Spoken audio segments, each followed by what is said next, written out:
하나님의 말씀을 나누겠습니다. 우리 옆 사람과 먼저 한번 인사합시다. 예배 성공자가 됩시다 라고 한번 인사합시다.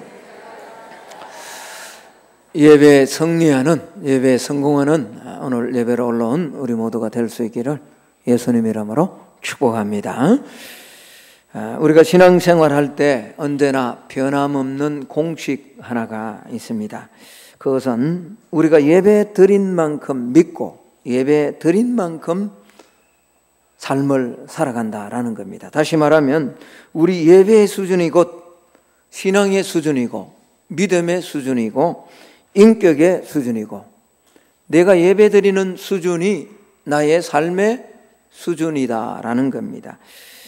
그래서 영국의 성공회의 윌리엄 템플이란 대주교가 이런 말을 했습니다. 어느 시대에나 신자의 수준을 능가한 예배를 드린 적이 없고 예배의 수준을 능가하여 세상이 변화된 적이 없다라고 그렇게 말했습니다.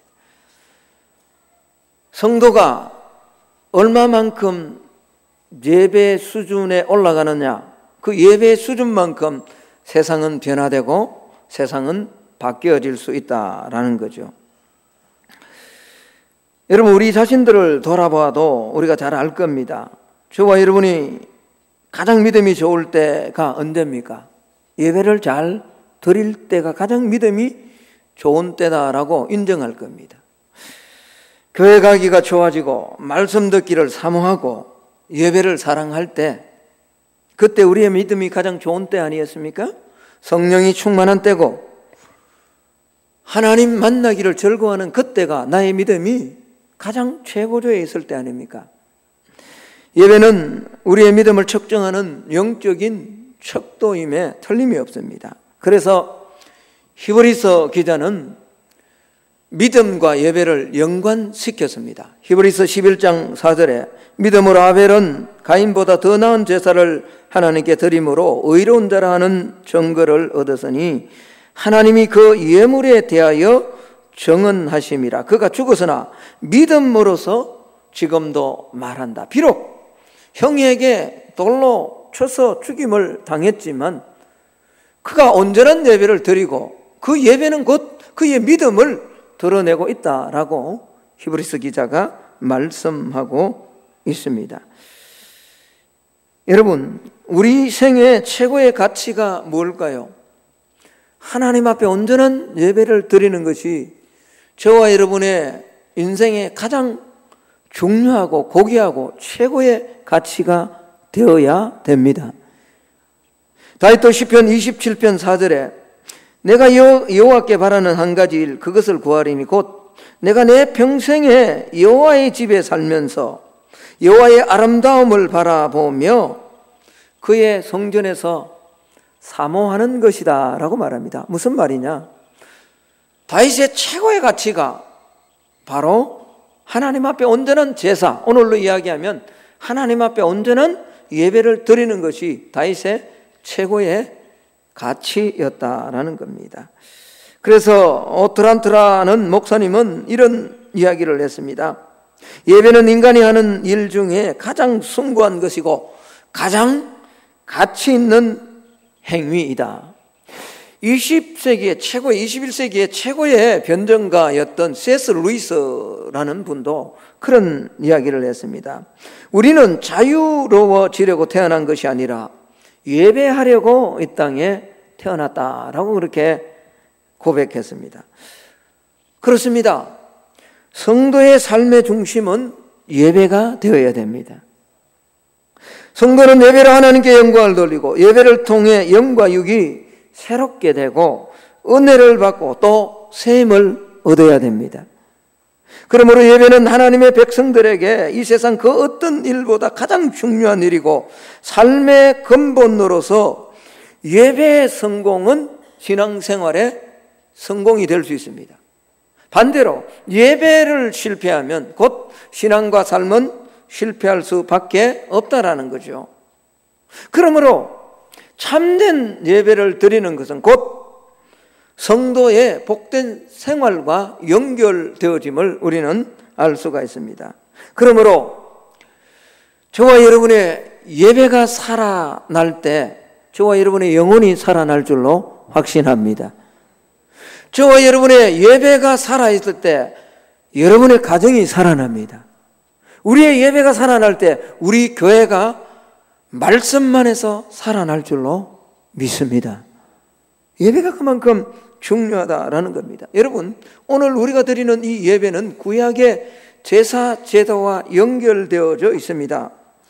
그러므로 구약의 제사 제도를 항상 염두에 두어야 됩니다. 그것이 변하면서 오늘 우리가 이 건물 안에서 하나님 앞에 영과 진리로 드리는 이 예배가 생겨났기 때문에 그렇습니다. 그러므로 예배는 형식과 절차도 중요합니다만 더 중요한 것은 내 자신의 내면과 예배자의 마음, 신앙의 태도가, 마음의 태도가 더 중요하다라는 겁니다. 여러분, 오늘 이 레위기 10장은 예배에 실패한 사람의 삶을 보여줍니다. 우리가 8장, 9장을 통해서 계속해서 본문을 중심으로 말씀을 살피고 있습니다. 아론과 그의 아들들이 7일간에 걸쳐 위임식을 했습니다. 그리고 위임식이 끝나고 바로 오늘 구체적으로 위임받은 그 사명을 가지고 제사를 드리다가 오늘 큰 사고를 당한 거죠. 가장 불행한 사고가 오늘 레위기 10장에 발생한 겁니다. 나답과 아비후가 성막에 들어갑니다. 제사장으로서 공식적인 사역이 시작되었고 그 첫 번째 일로서 하루에 2번씩 성소에 들어가 분향하는 일을 행했습니다.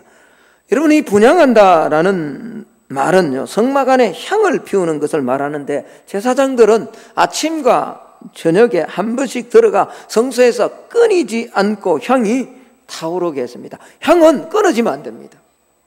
여러분, 이 향은 우리가 요한계시록에서 말씀하고 있는 것처럼 향은 성도의 뭐라고요? 기도다라고 말합니다. 어쨌든 구약의 이 향은 끊어져서는 안 되죠. 우리가 신앙생활하면서 성도에게 기도가 끊어지면 영혼의 호흡이 끊어지는 것과 똑같은 거죠. 그래서 제사장들은 반드시 성막 안에 들어가서 아침 저녁으로 이 향을 끊임없이 향이 타오르게 해야만 되었습니다.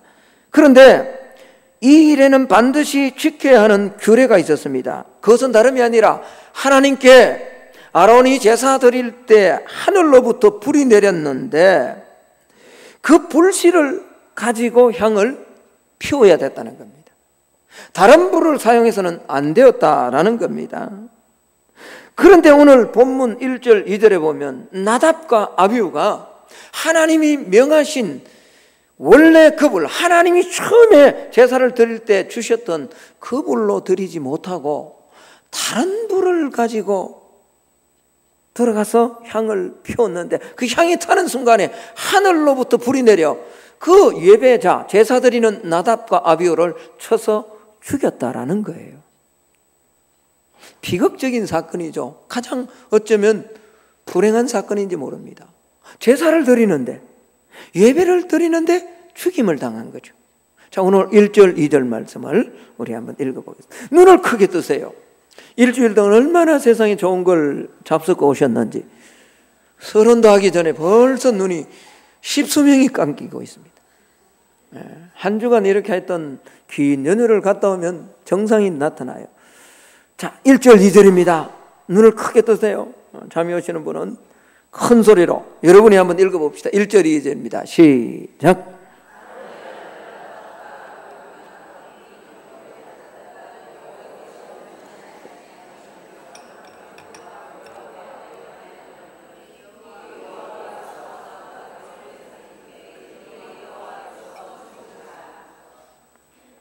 성막에 들어가 향을 피우기 위해서는 향로, 정확하게 말하면 불씨 그릇입니다. 혹은 불을 옮기는 그릇이 있어서 거기다가 불씨를 담아 향에 불을 붙여야 됐습니다. 그런데 오늘 나답과 아비후는 거기에 여호와의 명하시지 않은 다른 불을 담았고 그것으로 향을 태우려는 순간에 하늘로부터 불이 내려와서 오늘 제사 드리는 이 나답과 아비후를 쳐서 죽였다라는 그런 말입니다.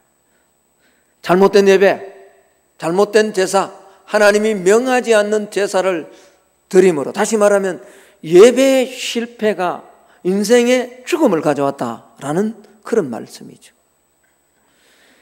나답과 아비후는 바로 하나님의 명령을 잊어버렸는지 모릅니다. 아니면 그렇게 중요하게 생각하지 않았는지 모릅니다. 그들은 하나님께서 명하시지 않은 불로 분향하면서도 이것이 뭐 그렇게 잘못된 것인가 쉽게 생각하며 그렇게 제사를 드렸는지 모릅니다. 여러분,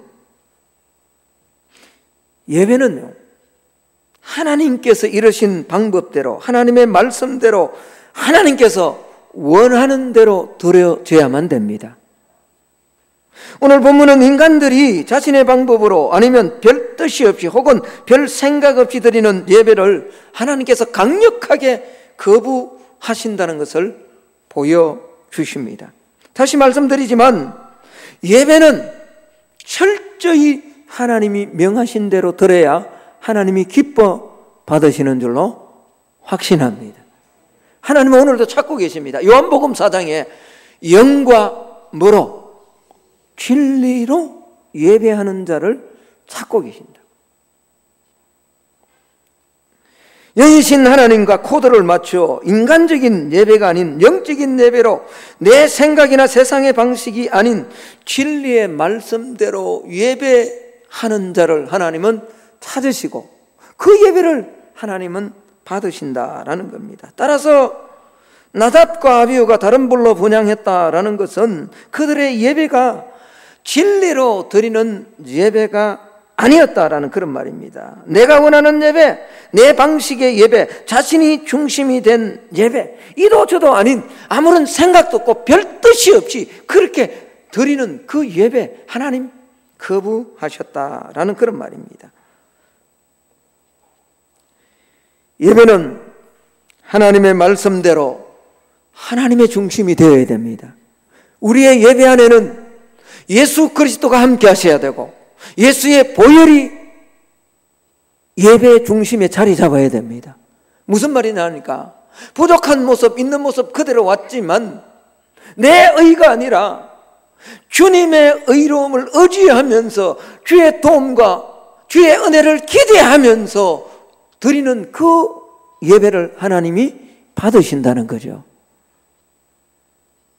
여러분, 한국 교회의 침체의 원인을 분석하는 많은 분석가들이 여러 가지 한국 교회의 침체의 원인이 있다라고 원인을 분석합니다만 그 중에 가장 중요한 원인을 한국 교회의 예배의 타락에 두고 있습니다. 예배의 가장 큰 타락은요, 예배가 하나님 중심이 아니라 인간 중심이 되었다라는 겁니다. 성도들이 예배 드리고 나면 그렇게 묻기도 합니다. 오늘 예배 어땠어? 뭐 은혜 많이 받았어. 또 어떤 사람 그렇게 얘기해요. 아니, 별로여서 찬양도 뭐 지루하고 설교는 더 지루하고 왜 그렇게 지루한데 길기는 길지? 여러분, 하나님께 드린 예배가 별로가 어디 있습니까? 하나님이 주시는 말씀이 이렇고 저렇고 그렇다 같아부터가 어디 있습니까? 목회자는요, 성도들의 입맛이나 감정에 호소하는 엔터테인먼트 예배를 추구합니다. 어쨌든 성도들의 마음을 웃기려고 하고 즐겁게 하려고 하고 웃음이 없으면 예배도 예배가 아닌 것처럼 생각하는 이런 시대가 되어버려요. 예배의 타락이죠. 성도들은요, 자기 몸을 드리기보다는 예배를 통해 오로지 자기 만족이나 위로받기 위해서 올라와요. 예배를. 조금만 듣기 싫은 소리를 해도 그렇게 얘기해요. 목사님 오늘 친다고. 치기는 뭘 칩니까? 설교에. 살리려고 하는 거죠. 목사의 사명은요, 이 강단에 하나님 주시는 말씀을 통해서 깨어나지 못하고 죽어가는 저와 여러분의 영혼을 살리는 것이 설교의 목적입니다. 예배의 목적입니다. 근데 조금만 싫은 소리 하면 오늘 목사님 누구한테 들었나? 친대요. 표적 설교래요. 자기가 좋아하는 예배를 찾아 주일마다 이 교회 저 교회 찾아다니는 교회 방랑객이 한국교회 10만이 넘는데요. 예배를 드리는 게 아니에요. 예배를 보러 다니는 거지. 자기 입맛에 자기 귀에 맞는 예배를 보러 다니는 거지. 예배의 중심에 내가 있는 것이 아니라 십자가에 죽으신 우리의 구주 예수 그리스도가 예배의 중심에 있어야 됩니다. 은혜는 예배를 통해서 받는 결과물입니다. 여러분, 예배 드림으로 은혜를 받는 것이 목적이 아닙니다. 예배의 1차적인 목적은 내가 주님께 드리는 겁니다. 하나님의 말씀대로 내 몸을 드리고, 오늘 여러분의 몸을 안 드리면 이곳이 올 수가 없죠. 몸을 드리고, 또 두 번째는 뭘 드려요? 시간을 드려요. 더 중요한 것은 뭘 드려야 돼요? 마음을 드려야 돼요. 물질도 드려야 되고요. 이게 예배예요. 근데 오늘 나답과 아비후처럼 이 현대에 이런 식으로, 이런 방식으로, 이런 모습으로 때로는 생각 없이 뭐 이거 이렇게 드려도 뭐 괜찮겠지. 하나님 강력하게 거부하시는 거죠. 내 영혼이 죽어가고 있는데도 전혀 깨닫지를 못하고 예배자로 앉아있는 사람들이 참 많습니다. 여러분, 우리가 이미 하나님의 자녀로 부름받을 때 은혜는 충분하게 받았습니다. 아멘? 세상에서 가장 큰 기적이 뭐예요? 저와 여러분이 예수 그리스도의 은혜로 말미암아 하나님의 자녀가 된 것이 가장 큰 기적 아닙니까? 여러분, 전도 한번 해보십시오. 이게 예수 믿는다는 것이 인간의 방법으로 되는 것 같지만 아니에요. 직분이 아니라 하나님의 놀라운 은혜가 없이는 하나님의 자녀가 될 수가 없습니다. 이미 하나님의 부름을 받고 우리가 하나님의 자녀가 되는 순간에 이미 은혜는 받은 거예요. 그러면 그 은혜 받은 대로 하나님 앞에 믿음으로 반응하며 나아가는 것이 예배인데,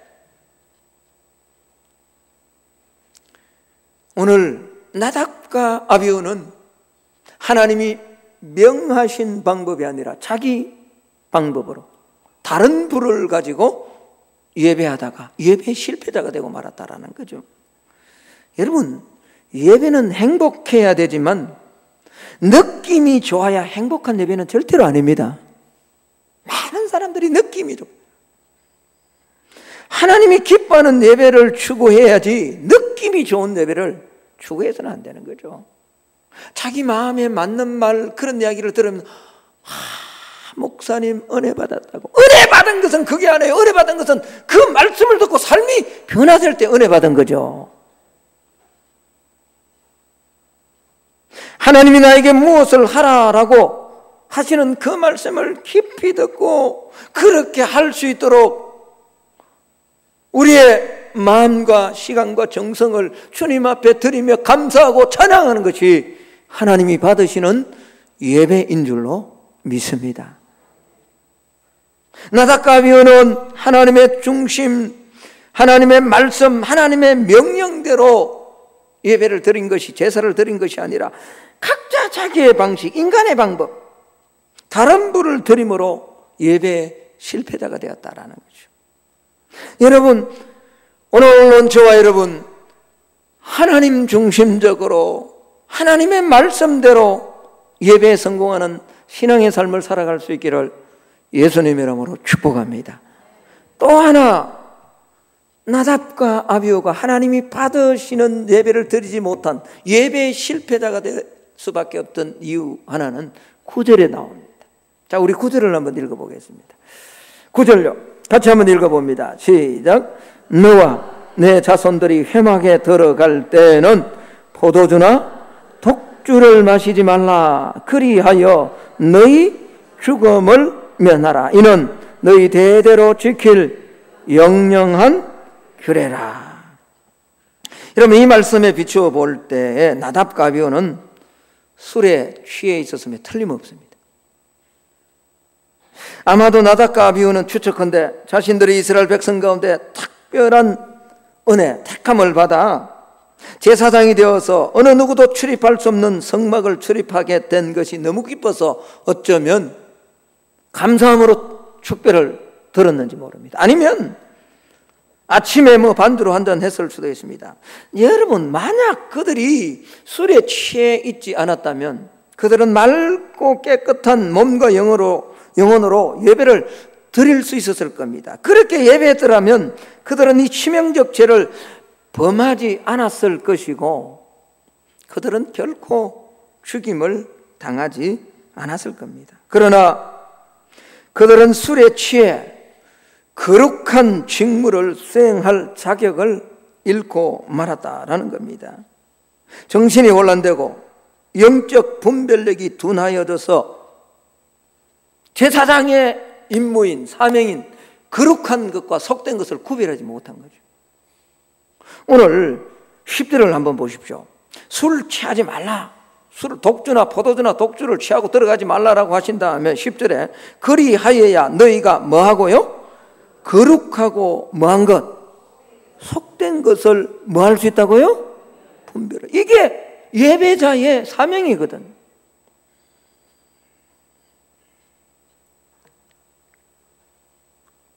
그래서 이런 일이 있고 난 다음부터 주님은 나답과 아비후가 죽고 난 다음에 명령하는 거예요. 대대에 이르도록 시킬 영원한 규례다. 회막에 들어갈 때는 뭐 하지 말라고요? 포도주나 독주를 마시지 말라라는 겁니다. 여러분, 술요, 이 알코올은 신체를 약하게 하고 정신을 혼란하게 하고 품행을 방탕하게 만듭니다. 사람들로 하여금 판단력과 분별력, 나아가 하나님께서 그토록 요구하시는 거룩함을 깨닫지 못하도록 만드는 요소가 바로 이 술입니다. 술.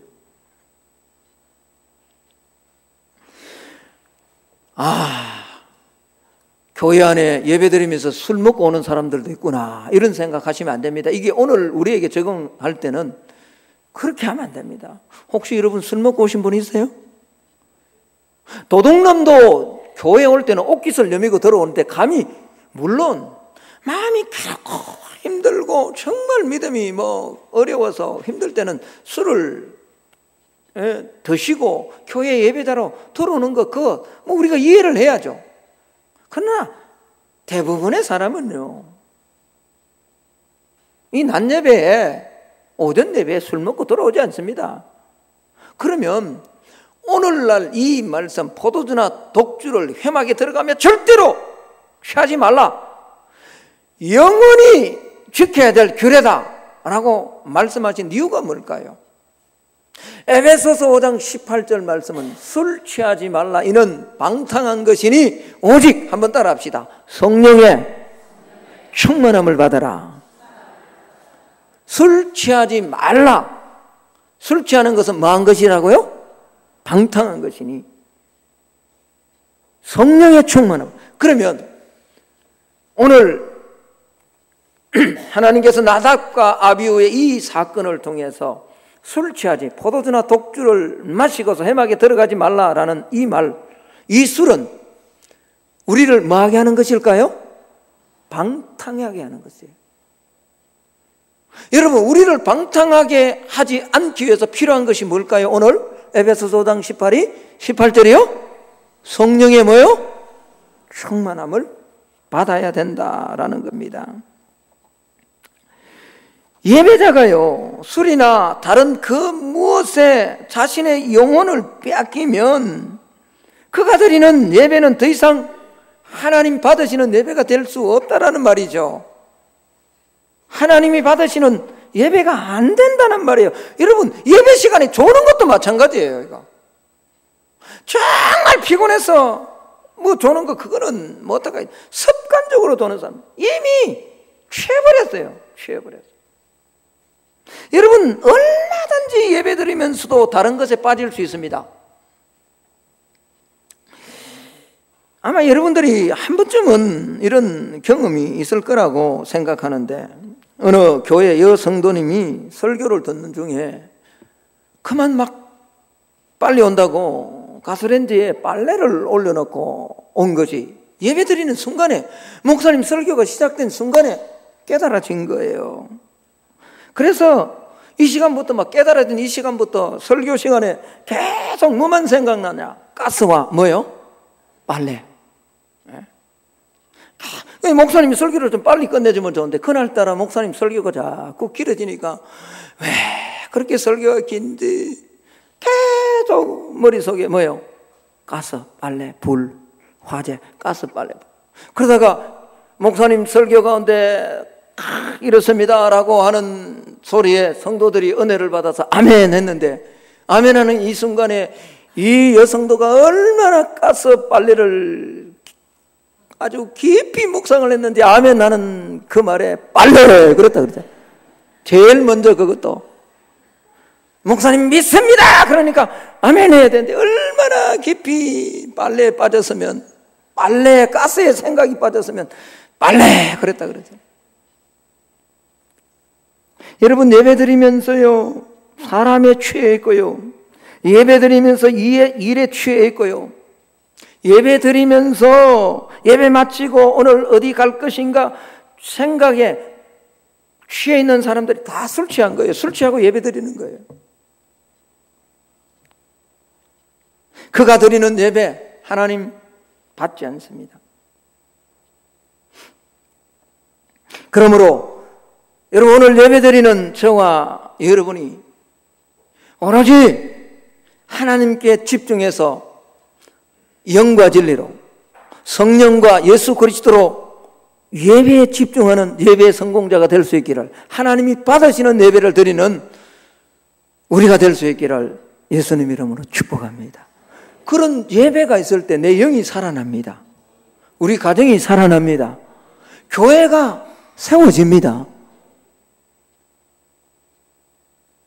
나아가요, 우리는 삶에서도 그런 예배를 드려야 됩니다. 예배하면 우리는 꼭 이곳에 드리는 공예배만 생각합니다. 여러분, 여기서 드리는 공예배는 무엇보다 중요합니다. 어느 목사님이 이야기한 것처럼 이 예배는요 마치 포탄에 포를 장전하는 것과 같은 거예요. 이 포가 장전이 되지 않으면 포는 날아갈 수가 없습니다. 그런데 포가 장전되었다면 더 중요한 것은 날아가서 어디에요? 목표물에 가서 뭐죠? 터져야 됩니다. 오늘 우리가 드리는 저와 여러분이 드리는 이 11시 낮 예배는요 마치 은혜로 충전시키는 것과 같은 거예요. 그리고 우리의 예배는 어디에서? 삶의 현장에서 터져야 됩니다. 하나님이 기뻐하는 예배로 드려져야 됩니다. 지난주에 여러분, 우리 그리스도의 향기가 되자라고 했는데, 정말 여러분 만나는 친구 사람들에게 향기를 좀 드러냈습니까? 만약 향기 나는 그런 삶을 살지 못했다면, 그런 말을, 그런 생각을 하지 않고 살았다면 여러분은 반쪽짜리 예배를 드린 거예요. 아니, 어쩌면 그 예배는 실패한 예배예요. 그래서 바울은 그렇게 말씀합니다. 너희 몸을 하나님이 기뻐하는 거룩한 산 제물로, 살아있는 제물로 드리라고. 자, 우리 로마서 12장으로 한번 가봅시다. 신약성경 로마서 12장 256페이지입니다. 신약성경 256페이지. 로마서 12장 1절 2절의 말씀입니다.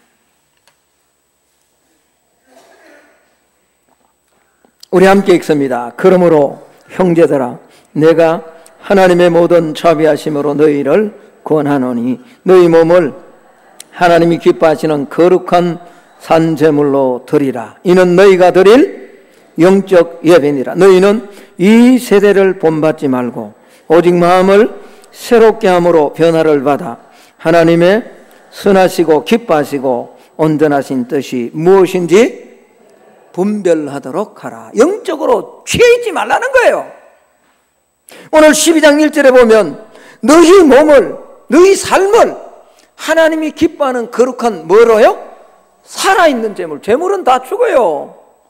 여러분, 제사상에 재물이 살아있다고 한번 생각해 보십시오. 그건 완전 난장판이 되는 거죠. 그런데 하나님은 저와 여러분, 살아서 움직이는 저와 여러분이 뭐가 되어야 된다고요?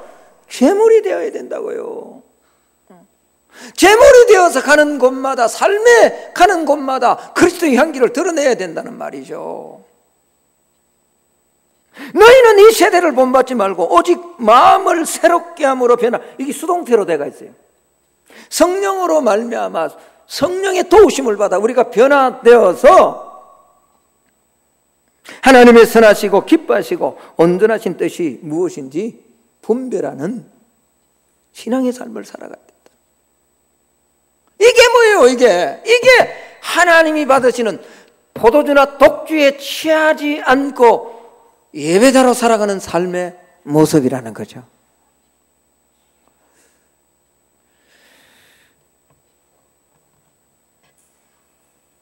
신정호성이라는 분이 있습니다.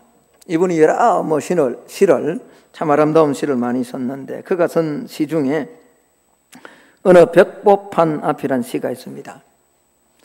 이 시는 그가 그렇게 썼대요. 어느 날 길을 지나가다가 현상수배범이 걸린 전단지를 보고 이 시를 썼대요. 시는 이렇습니다. 현상수배범 전단지 사진 속에 내 얼굴이 있었다. 안경을 끼고 입꼬리가 쭉 처진 게 영락없이 내 얼굴이었다. 내가 무슨 대죄를 지어 나도 모르게 수배되어 있는지 몰라. 벽보판 앞을 평생을 서성이다가 마침내 알았다. 당신을 사랑하지 않은 죄, 당신을 사랑하지 않고 늙어버린 죄. 참 시가 주는 의미가 크는 것 같아요. 여러분, 우리는 죄라고 하면 율법에서, 성경에서 하지 말라고 한 것, 행한 걸, 이걸 죄로 흔히 이야기를 합니다. 살인하지 말라 그런데, 간음하지 말라 그런데, 도둑질하지 말라 그런데, 이런 걸 하면 뭐죠? 아, 죄다. 미워하지 말라 그런데 미워하면 내가 죄지었다. 그러나 죄는 이것만 있는 것이 아니죠. 우리가 아는 것처럼요. 무엇을 한 죄도 있지만 무엇을 안 한 죄도 있어요. 젊은 때는요, 무엇을 하는 것만 죄라라고 생각을 합니다. 그런데 저도 세월이 가니까 이것만이 죄가 아니더라고요. 안 한 것이 더 많아요. 부모에게 젊을 때같이 불효는 하지 않습니다. 그렇다고 제가 이번에도 갔습니다만 좀 더 전화하고 좀 더 어머니 건강하시죠 찾아뵙고 그렇게 해야 되는데 이것 하지 않는 것도 죄잖아요. 불효잖아요. 아내를 보면서 젊을 때처럼 자주 다투지는 않습니다. 그런데 가사 한다고 여기 아프다 저기 아프다 그러면 따뜻한 말로 위로해주고 좀 감사주고 그렇게 보호해줘야 되는데 그렇게 하지 않는 것도 뭐죠? 잘못이잖아요. 내가 더 사랑해야 되는데 바쁘다고 내 자녀들을 보면서도 그래요. 목회한답시고 참 안타까울 때가 많아요. 대화가 안 될 때 내가 좀 더 사랑한다는 말을 해야 되는데 하지 못하는 거 그거 다 죄잖아요. 오늘 어느 날 벽보판 가다가요 현상수배범이 있는데 그게 꼭 자기 것들이에요. 근데 왜 내 얼굴이 여기 있을까? 평생을 생각했다는 거죠. 근데 어느 날 보니까 사랑하지 않고 늙어버린 그것이 나의 죄이구나라고 시인은 깨달았다는 거죠. 여러분, 사람에게 하는 죄도 이렇게 크다면 우리가 하나님 앞에 하나님이 우리를 통해서 원하시고 소망하는 것이 얼마나 많습니까? 저와 여러분이 하나님이 받으시는 예배를 통해서 하나님은 우리가 정말 자녀답게 세상 유혹의 물결을 이겨나가며 하나님의 주신 사명을 잘 감당하기를 하나님 그렇게 원하시는데 난 살인하지 않았다, 난 간음하지 않았다, 난 도둑질하지 않았다 그리고 신앙생활 잘하는 것처럼 그렇게 살아가는 모습이 얼마나 많아요. 아니에요. 저와 여러분이 신앙이 좀 더 성숙되어서 하나님이 받으시는 예배자로 하나님 앞에 드려지는 우리 성만의 성도들이 될 수 있기를 예수님 이름으로 축복합니다. 여기 올라오는 드리는 이 예배가 하나님 중심적인 예배가 될 뿐만 아니라 세상에 나가서도 결단코 포도주나 독주에 취해서 세상에 취해서 살아가는 자가 아니라 성령 충만함으로 좀 더 하나님을 기쁘시게 하는 마음의 변화를 받아 하나님의 선하시고 기뻐하시고 온전한 뜻이 무엇인가 날마다 분별하며 하나님이 기뻐 받으시는 예배자로 승리하는 오늘 예배로 올라온 우리 모두가 될 수 있기를 예수님 이름으로 축복합니다. 하나님, 오늘 예배대로 올라온 주의 자녀들 모두를 기억하시고 우리의 삶에도 나답과